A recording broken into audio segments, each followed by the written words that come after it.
തിരുവനന്തപുരം കിളിമാനൂരിനെ ഞെട്ടിച്ചുകൊണ്ട് സിനിമാ സ്റ്റൈലിൽ നടന്ന തട്ടിക്കൊണ്ടുപോകലിന്റെയും ക്രൂരമായ മർദ്ദനത്തിന്റെയും കൂടുതൽ വിവരങ്ങൾ പുറത്ത്. നഗരൂരിലെ ഒരു നിർമ്മാണത്തിലിരിക്കുന്ന വീട്ടിൽ വെച്ച് അച്ഛനെയും മകനെയും ചങ്ങലയിൽ ബന്ധിച്ച് അതിക്രൂരമായി പീഡിപ്പിച്ച സംഭവത്തിൽ പ്രതികൾക്കായി പോലീസ് വ്യാപക തിരച്ചിൽ ആരംഭിച്ചു. വർക്കല വടശ്ശേരിക്കോണം സ്വദേശികളായ അനിൽകുമാർ 53, മകൻ അച്ചു 20 എന്നിവരാണ് പ്രതികളുടെ ക്രൂരതയ്ക്ക് ഇരയായത്. അനിൽകുമാറിന്റെ മകളെ വിവാഹം കഴിച്ചു നൽകാൻ വിസമ്മതിച്ചതിലുള്ള വിരോധമാണ് ഈ അതിക്രമത്തിന് പിന്നിലെന്ന് പോലീസ് വ്യക്തമാക്കുന്നു. ജോലി വാഗ്ദാനം നൽകി അനിൽകുമാറിനെ വിളിച്ചുവരുത്തിയ സംഘം അദ്ദേഹത്തെ തട്ടിക്കൊണ്ടുപോയി നഗരൂരിലെ പണിതീരാത്ത വീട്ടിലെത്തിക്കുകയായിരുന്നു. ഇവിടെ മുൻകൂട്ടി തയ്യാറാക്കി വച്ചിരുന്ന സൗണ്ട് പ്രൂഫ് മുറിയിൽ അനിൽകുമാറിനെ ചങ്ങലയിൽ ബന്ധിച്ച് ക്രൂരമായി മർദ്ദിച്ചു. ഇതിനിടെ അനിൽകുമാറിന്റെ മകനായ അച്ചുവിനെയും ഇവർ സ്ഥലത്തെത്തിച്ച് തടങ്കലിലാക്കി.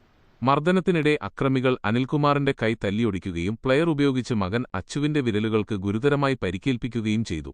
അനിൽകുമാറിന്റെ ഭാര്യയെയും തട്ടിക്കൊണ്ടുപോകാൻ പ്രതികൾ ശ്രമിച്ചെങ്കിലും കൃത്യസമയത്ത് പോലീസിന്റെ ഇടപെടലുണ്ടായതിനാൽ വൻ ദുരന്തം ഒഴിവായി. അച്ചു തന്നെയാണ് നഗരൂർ പോലീസിൽ വിവരമറിയിച്ചത്. തിരുവനന്തപുരം സ്വദേശികളായ സുധീഷ്, ഷംനാദ് എന്നിവരുൾപ്പെടെ 5 പേരാണ് കേസിലെ പ്രതികൾ. സംഭവസ്ഥലത്ത് നിന്ന് നാടൻ ബോംബുകൾ, തോക്ക്, ചങ്ങലകൾ, മറ്റ് മാരകായുധങ്ങൾ എന്നിവ പോലീസ് കണ്ടെടുത്തിട്ടുണ്ട്. ഗുരുതരമായി പരിക്കേറ്റ അച്ഛനെയും മകനെയും ആശുപത്രിയിൽ പ്രവേശിപ്പിച്ചു. പ്രതികളെ എത്രയും വേഗം പിടികൂടുമെന്നും അന്വേഷണം ഊർജിതമാക്കിയതായും നഗരൂർ പോലീസ് അറിയിച്ചു.